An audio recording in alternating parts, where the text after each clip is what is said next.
I mean, it's a wonderful film you did. I really appreciate it. I learned a lot about Newark and so forth. But where do you see it going? Where do you think the next hot spot is? I mean, is it? I don't know what the next hotspot is. I mean, it could be anywhere. I think that one of the reasons that these things happen again and again is because people don't learn. I mean, one of the reasons I did this was because I knew that so many people know nothing about it. And there were so many interesting little tidbits that I had to leave out because I had hours and hours and hours of footage. But like one interesting mention that one of the fire chiefs said was that, you know, this was young people mostly that were rioting. He said there were no 50-year-old matrons throwing garbage cans at us as kids. So kids now don't know anything about this and don't know what long-term disaster follows something like this. So they don't really think before they start going crazy. So, but I think we're getting better. At least, you know, when it does happen, it doesn't seem like as bad. It's a little bit more controlled. I mean, the things that happened in Ferguson and Baltimore were mild compared to this, at least. So we're making progress slowly. Were you doing the interviews of those two ex-mayors? I did all the interviews. All the interviews? That would think they were guilty of something and were convicted. I mean, maybe they weren't really. There's a lot of discussion about that, and I don't know if who's a fan of Chris Christie. Sharp James has a fairly convincing argument that his whole prosecution was based on Chris Christie's personal ambitions to be governor. That if he delivered the head of the black mayor on a gold platter, the Republicans would push him into the governorship. Now, I don't know if that's true, but That worked out. It's believable. Totally believable. Interesting.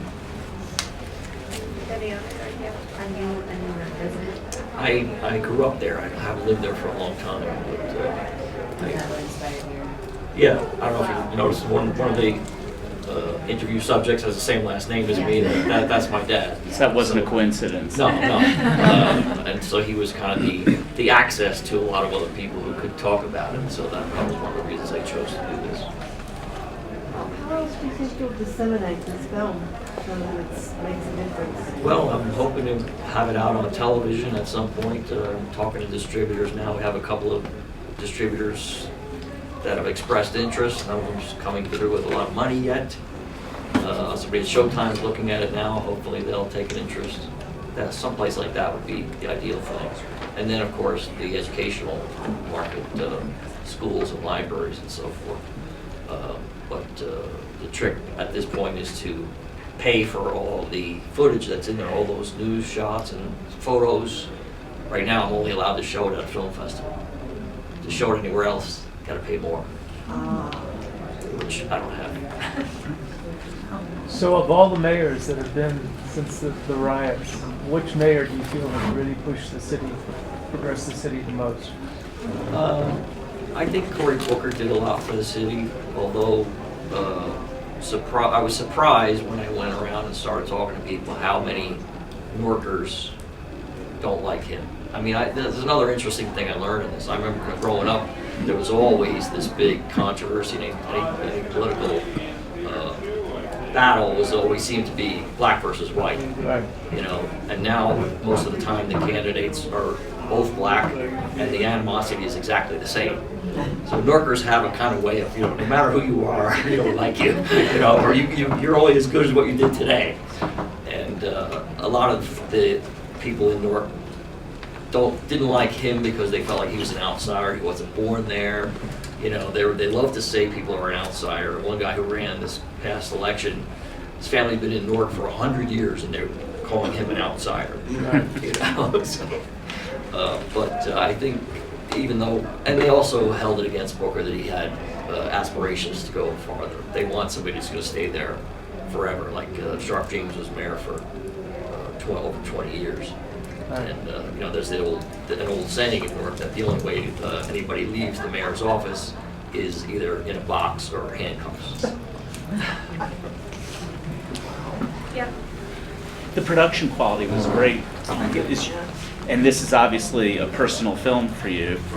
did you have filmmaking and production experience before making this? Oh yeah, And are that's you- all I've ever done. Okay.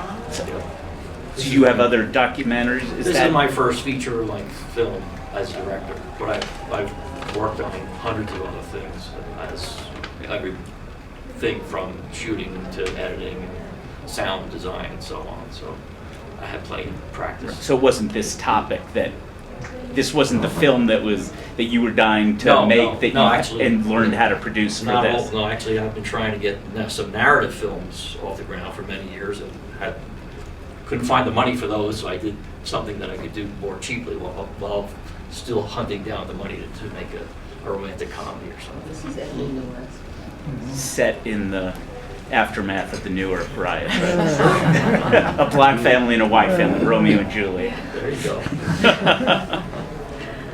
Yes. When did you get started on this?